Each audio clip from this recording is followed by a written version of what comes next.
پڑھنا، روزہ رکھنا، زکوٰۃ دینا اور حج کرنا، ان 4 اعمال میں نماز کی اہمیت بہت زیادہ ہے۔ قیامت کے دن سب سے پہلے بندے سے اس کی نماز کے بارے میں پوچھا جائے گا۔ روز محشر کے جہاں گداز بود، اولی پرسش نماز بود۔ قیامت کے دن جب کہ جان مشکل کے اندر پھنسی ہوگی، سب سے پہلے اللہ نماز کے بارے میں پوچھیں گے۔ اور جو لوگ جہنم میں ڈالے جائیں گے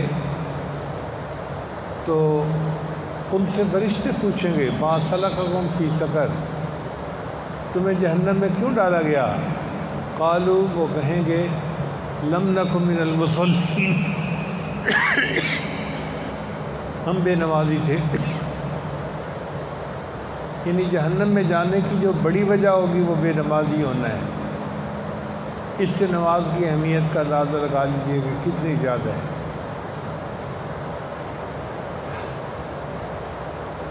نبی اسلام نے فرمایا الصلاۃ معراج المومن، کہ نماز مومن کی معراج ہے۔ ہر بندے کو چاہیے کہ وہ دن میں 5 مرتبہ اپنے وقت پہ نماز ادا کرے۔ نماز ادا کرنا دین اور کفر کے درمیان فرق پیدا کر دیتا ہے۔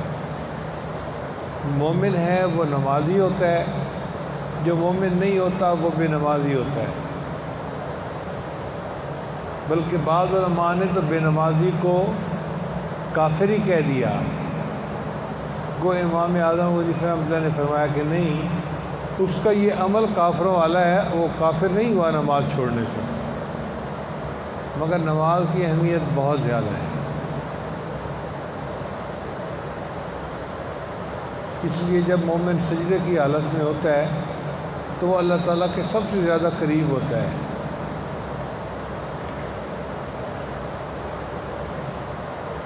حدیث مبارکہ میں اللہ تعالیٰ فرماتے ہیں، حدیث قدسی، اے میرے بندے، تو دن کے شروع میں کچھ رکعت نماز ادا کر لیا کر، میں سارا دن تیرے کاموں میں تیرا معاون بنوں گا۔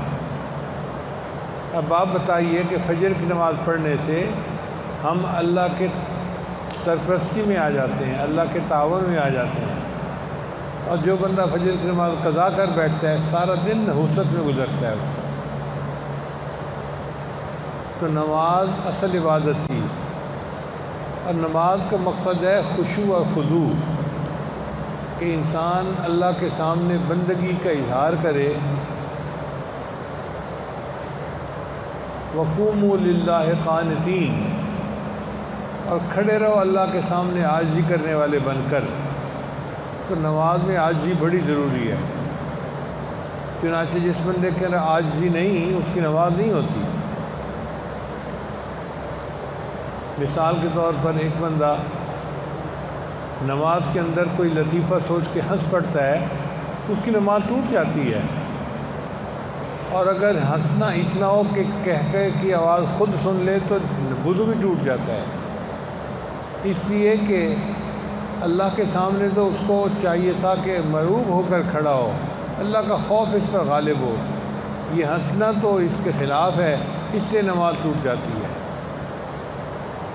اس لیے صحابہ کرام جب مسجد میں داخل ہونے لگتے تھے تو ان کے چہرے کا رنگ فک ہو جاتا تھا۔ حضرت علی اللہ عنہ سے کسی نے پوچھا، حضرت آپ بڑے بڑے معرکوں کے اندر گھبراتے نہیں ہیں، مشکل وقت میں بھی آپ کے چہرے پہ ہم نے کبھی پریشانی نہیں دیکھی، جب مسجد میں داخل ہونے لگتے ہیں تو آپ کا رنگ فک ہو جاتا ہے۔ فرمایا، ہے بھائی تجھے کیا پتہ میں کس شہنشاہ کے دربار میں داخل ہو رہا ہوتا ہوں۔ اللہ قرآن میں فرماتے ہیں، اولئک ما کان لہم ان یدخلوها الا خائفین، ان لوگوں کو یہ تھا کہ یہ مسجد میں داخل ہوتے مگر ان کے اوپر خوف غالب ہوتا، جیسے انسان کسی بہت بڑے کے سامنے جائے اس پر رعب غالب ہوتا ہے۔ تو یہ بندے اللہ کے دربار میں داخل ہو رہے ہیں، ان پر اللہ کا رعب طاری ہونا چاہیے تھا، عظمت ظاہر ہونی چاہیے تھی۔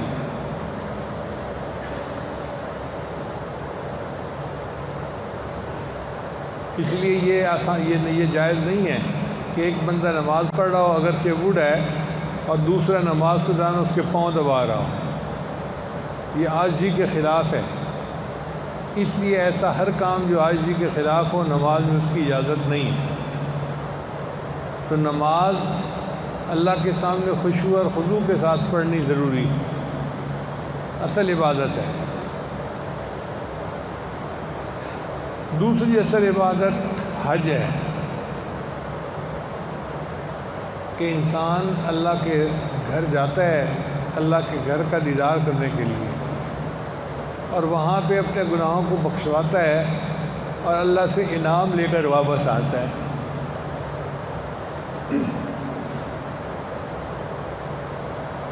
اس لیے ہمارے بزرگوں نے کہا ذی الحجہ رمضان کام کا مہینہ ہے اور ذی الحجہ انعام کا مہینہ ہے۔ جن لوگوں نے رمضان میں ڈٹ کر عبادت کی، اللہ سے مانگا، اللہ کو راضی کیا، اللہ ان کو اپنے گھر بلاتے ہیں، اور میرے بندوں مجھ سے انعام پاؤ۔ دنیا کا بھی دستور ہے، اگر کسی کو پرائڈ آف پرفارمنس دینا ہو تو وقت کا پریزیڈنٹ اپنے محل میں بلاتا ہے، تو جی پریزیڈنٹ ہاؤس میں آپ کو بلا کر انعام دیا جائے گا۔ تو اللہ تعالیٰ نے بھی یہی قانون بنا دیا کہ میرے بندوں تم میرے گھر آؤ، تمہیں اللہ کے گھر کے اندر انعام دیا جائے گا۔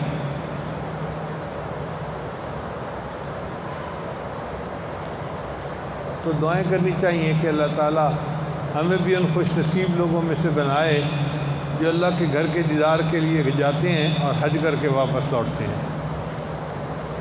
تو یہ دو عبادتیں اصل عبادتیں تھیں، ایک نماز اور ایک حج، اور دوسری دو عبادتیں ان کی معاون تھیں۔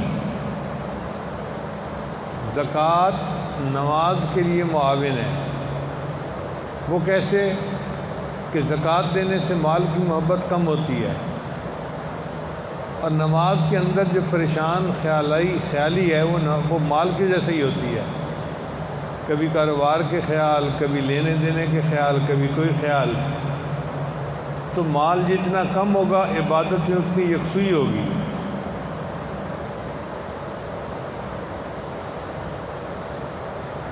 لہذا زکوٰۃ کا ادا کرنا نماز کی حقیقت کو حاصل کرنے کے لیے ایک ذریعہ ہے۔ تو یہ زکوٰۃ جو ہے یہ حج کی معاون عبادت ہو گئی، اور دوسری اصل عبادت حج تھی، اور روزہ حج کے لیے معاون بن گیا۔ وہ کیسے؟ کہ روزہ تروک کی عبادت ہے، ترک کر دو، کھانا چھوڑ دو، پینا چھوڑ دو، غیر کی طرف دیکھنا چھوڑ دو، غیبت کرنا چھوڑ دو، جھوٹ بولنا چھوڑ دو۔ روزے میں بعض کاموں کو ترک کرنا ہوتا ہے، بیوی سے تم جماع نہیں کر سکتے، تو ترک کرنا چھوڑنا یہ روزہ ہے۔ اور حج بھی ہمیں ترک کرنا سکھاتی ہے۔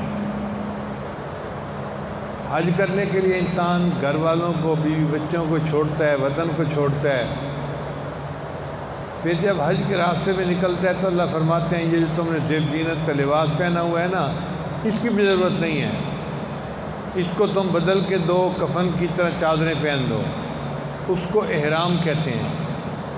پھر ساتھ یہ بھی فرما دیا کہ تمہیں زیب و زینت کی ضرورت نہیں ہے، نہ تم بال کاٹ سکتے ہو، نہ ناخن کاٹ سکتے ہو، نہ خوشبو لگا سکتے ہو، نہ تم جسم کی میل صابن سے اتار سکتے ہو۔ پابندیاں لگا دیں۔ کیوں؟ اس لیے کہ یہ حج کا سفر عاشقانہ سفر ہے، اور عاشق اپنے معشوق کی محبت میں ایک خاص کیفیت میں ہوتا ہے، اس کو ظاہری زیب و زینت کی پرواہ نہیں ہوتی۔ تو حج بھی تروک کی عبادت تھی، اور روزے نے اس کو معاون بن کے اور بڑھا دیا، بہتر کر دیا۔ تو اصل عبادتیں دو ہی ہوئیں، ایک حج اور ایک نماز۔ اب اگر آپ غور کریں تو یہ دونوں عبادتیں ہمیں اجتماعیت سکھاتی ہیں۔ نماز ہمیں دن میں 5 مرتبہ گھر سے نکال کر مسجد میں لاتی ہے، تو محلے کی سطح پر لوگ 5 دفعہ اکٹھے ہوتے ہیں۔ پھر جمعہ کے دن جامع مسجد میں پورے کئی محلوں کے لوگ اکٹھے ہوتے ہیں۔ پھر سال میں عید کے 2 مواقع ایسے ہوتے ہیں پورے شہر کے لوگ اکٹھے ہو کے عیدگاہ میں نماز پڑھتے ہیں، تو گویا اجتماعیت بڑھتی چلی گئی، بڑھتی چلی گئی، بڑھتی چلی گئی۔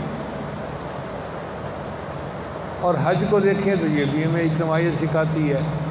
حج گھر بیٹھ کے نہیں ہو سکتا، حج ہوگا اللہ کے گھر جا کر۔ کسی ملک کا رہنے والا ہو، کسی شہر کا رہنے والا ہو، اسے اللہ کے گھر جانا پڑے گا۔ کوئی پیدل جائے، کوئی سواری پہ جائے، کوئی ہوائی جہاز میں جائے، کوئی بحری جہاز میں جائے، اس کو اپنا گھر چھوڑ کے اللہ کے گھر جانا پڑے گا، وہاں جا کر اس کا حج ہوگا۔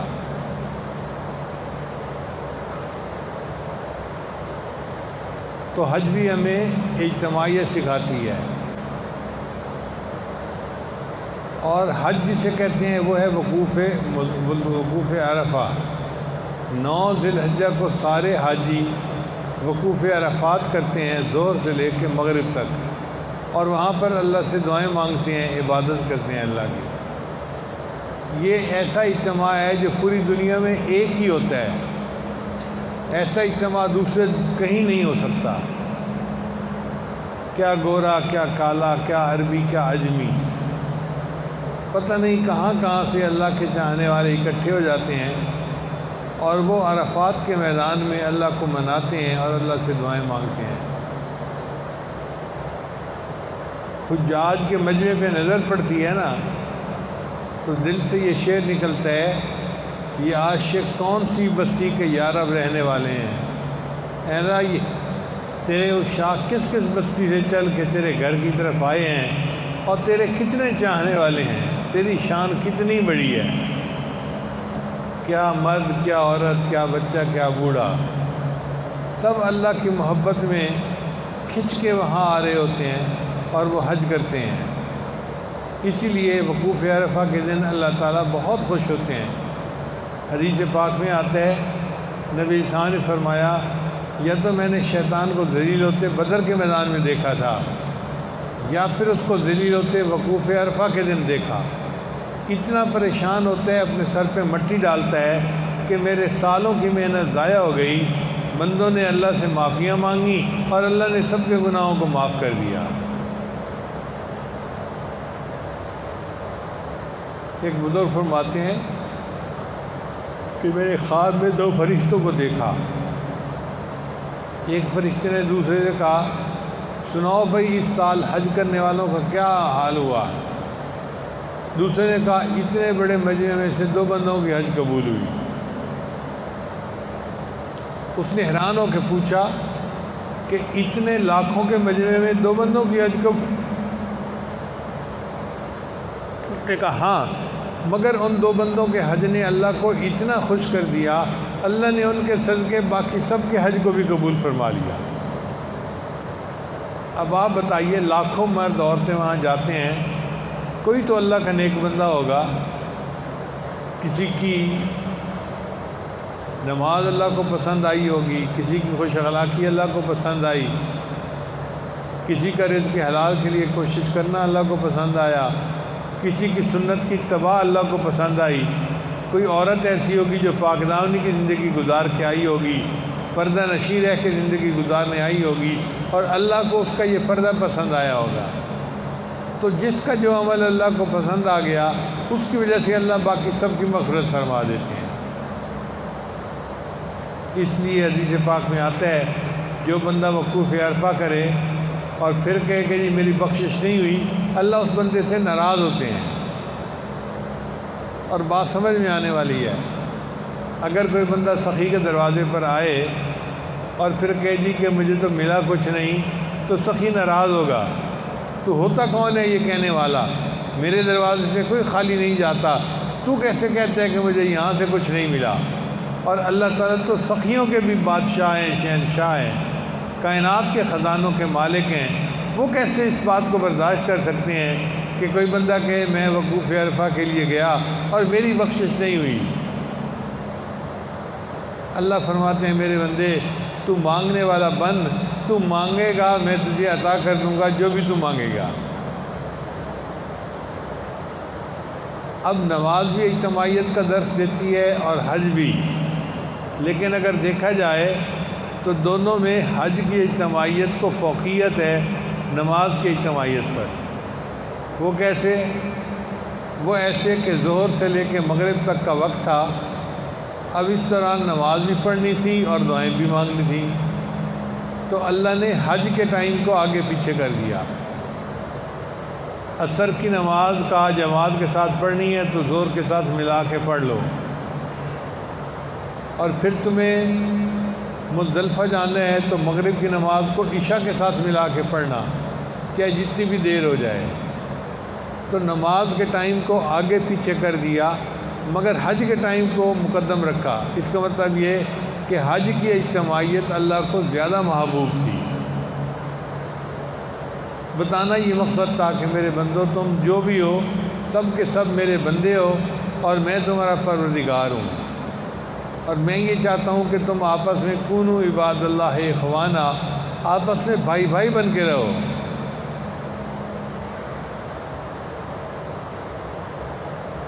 چنانچہ حج کا سفر عشق و مستی کا سفر ہے، انوکھا سفر ہے۔ ہم نے دیکھا ہے کہ دولہا اپنی برات کے ساتھ چلتا ہے نا تو بڑا خوش ہوتا ہے کہ مجھے بیوی مل جائے گی۔ اگر نوجوان بیوی ملنے پر اتنا خوش ہوتا ہے تو جس بندے کو سفر پر اللہ ملتا ہو اس کو سفر پہ کتنا خوش ہونا چاہیے۔ اس لیے اللہ نے فرمایا کہ تم احرام باندھ کے جب چلو گے تو تم نے نعرہ مستانہ لگانا ہے۔ اللہ وہ نعرہ کون سا ہے؟ میرے بندو پڑھو، لبیک اللہم لبیک، لبیک لا شریک لک لبیک، ان الحمد والنعمت لک والملک لا شریک لک، حاضر ہوں، اللہ میں حاضر ہوں، سب حمد اور سب نعمتیں اللہ تجھے ہی سجتی ہیں، تیرا کوئی شریک نہیں اور میں تیرے سامنے حاضر ہوں۔ اب بندے کا اپنے آپ کو اللہ کے سامنے پیش کرنا اللہ کو اچھا لگتا ہے، لہذا حاجی جب تلبیہ پڑھتا ہے تو اس کو بڑا ثواب ملتا ہے۔ شریعت کا حکم ہے حاجی اونچی جگہ پہ چڑھے تو تلبیہ پڑھے، نیچے اترے تو تلبیہ پڑھے، ایک دوسرے کو حاجی ملیں تو پہلے تلبیہ پڑھیں پھر سلام کریں۔ تو تلبیہ کی اتنی اہمیت ہے۔ جب نبی علیہ السلام حجۃ الوداع کے لیے تشریف لے چلے تو راستے میں سیدنا جبریل علیہ السلام آئے اور انہوں نے آ کر کہا، اے اللہ کے حبیب صلی اللہ علیہ وسلم، اللہ تعالیٰ نے مجھے خاص اس لیے بھیجا ہے، آپ صحابہ کرام سے کہیں کہ یہ تلبیہ اونچی آواز میں پڑھیں۔ تو مرد اونچی آواز میں پڑھتے ہیں، اونچی آواز سے مراد چلا کے پڑھنا نہیں، جس کو وہ خود سن سکیں، لبیک اللہم لبیک، لبیک لا شریک لک لبیک، ان الحمد والنعمت لک والملک لا شریک لک۔ اور عورتیں خاموشی سے پڑھیں، مرد آواز نہ سنیں۔ عورتوں کا ایسے پڑھنا اللہ کو پسند ہے اور مردوں کا جہر سے پڑھنا اللہ کو پسند ہے۔ صحابہ کرام فرماتے ہیں کہ ہم اتنا زیادہ تلبیہ پڑھتے تھے کہ ہمارے منہ خشک ہو جاتے تھے، آواز نہیں نکلتی تھی۔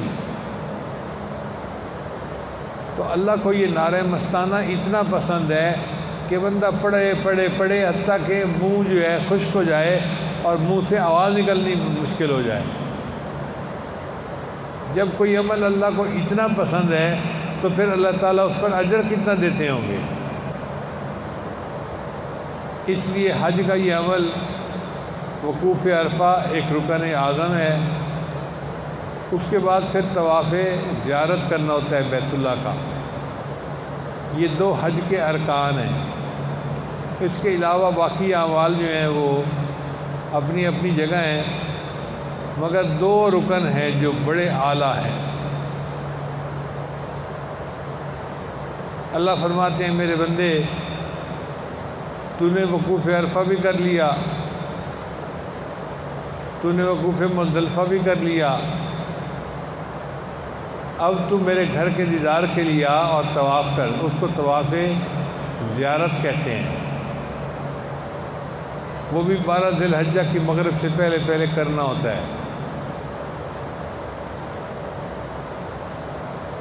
یوں سمجھیں کہ جیسے میزبان کسی مہمان کو اپنے پاس بلاتا ہے تو اس سے ملاقات کرتا ہے۔ اب کوئی بندہ مہمان کو بلائے تو صحیح، ملاقات نہ کرے تو بھئی یہ میزبانی کیسی ہوئی؟ اللہ بھی فرماتے ہیں کہ میرے بندے تو اپنا گھر چھوڑ کے میرے گھر کی طرف آیا ہے اور میں تجھے اپنا دیدار کرواتا ہوں۔ یہ طواف زیارت اللہ تعالیٰ کے انوارات کے ملنے کا سبب بنتا ہے۔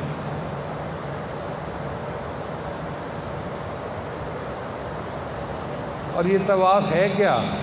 جس طرح شمع کے گرد پروانہ چکر لگا رہا ہوتا ہے، اللہ کا بندہ اللہ کی محبت میں آ کر اللہ کے گھر کے چکر لگا رہا ہوتا ہے۔ اطوف علی جدار دیار لیلا، مجنوں کہتا ہے کہ میں تو لیلا کے گھر کے چکر لگاتا ہوں، کبھی اس دیوار کو بوسے دیتا ہوں، کبھی اس دیوار کو بوسے دیتا ہوں، اور دیوار کی محبت نے میرے دل کو نہیں اپنے اندر جو ہے نا مصروف کیا، بلکہ ان دیواروں میں جو رہنے والا محبوب ہے اس کی محبت نے مجھے یوں دیوانہ بنایا ہوا ہے۔ تو وہی حال حاجی کا ہوتا ہے کہ وہ اللہ کے گھر کا طواف کر رہا ہوتا ہے، کبھی حجر اسود کو بوسے دیتا ہے اور کبھی اللہ تعالیٰ کے گھر کے سامنے مقام ابراہیم پہ کھڑے ہو کے نمازیں پڑھ رہا ہوتا ہے، کبھی غلاف کعبہ کو پکڑ کے دعائیں مانگتا ہے۔ اس کی بھی حال وہی مجنوں والی ہوتی ہے، اور یہ طواف کے چکر اس کے گناہوں کو دھو دیتے ہیں۔ آج کل کے زمانے میں واشنگ مشینز آ گئی ہیں، چنانچہ عورتیں ہاتھوں سے کپڑے نہیں دھوتی، واشنگ مشین میں ڈال دیتے ہیں۔ واشنگ مشین کیا کرتی ہے؟ واشنگ مشین اس کپڑے کو گھماتی ہے، پانی کے اندر صابن لگا دیتی ہے، ساری میل جدا ہو جاتی ہے اور صاف ستھرا کپڑا اس میں سے نکال لیا جاتا ہے۔ یہ بیت اللہ کا طواف یہ روحانی واشنگ مشین کی مانند ہے۔ اللہ تعالیٰ بندے کو کہتے ہیں میرے بندے تم گندا دل لے کے آئے ہو، بیمار دل لے کے آئے ہو، دھلوانا چاہتے ہو، آ جاؤ حرم کے اندر، آ کے میرے گھر کا طواف کر لو، 7 چکر لگا کر نکلو گے، میں تمہارے دل کو پاک کر دوں گا۔ تو دعا کرنی چاہیے کہ اللہ تعالیٰ ہمیں بھی یہ نعمت عطا فرمائے اور ہم بھی حج کریں اور اللہ کی نعمتوں کو سمیٹنے والے بن جائیں۔ اجازت ہو تو آ کر میں بھی شامل ان میں ہو جاؤں، اجازت ہو تو آ کر میں بھی شامل ان میں ہو جاؤں۔ سنا ہے کل تیرے در پر ہجوم عاشقاں ہوگا، اے اللہ تیرے در کے اوپر عاشقوں کا ہجوم ہوگا، اگر آپ احسان فرمائیں تو مجھے بھی وہاں حاضری کی توفیق عطا فرما دیں۔ ہم اللہ تعالیٰ سے دعا مانگیں گے، اللہ تعالیٰ آسان فرما دیں گے۔ دعا ہے کہ اللہ تعالیٰ ہم سب کو اپنے گھر کا دیدار عطا فرمائے اور اللہ تعالیٰ ہمارے گناہوں کو معاف فرمائے اور ہمیں اپنی امیدوں سے بڑھ کر اللہ اجر اور ثواب عطا فرمائے۔ وآخر دعوانا ان الحمد للہ رب العالمین۔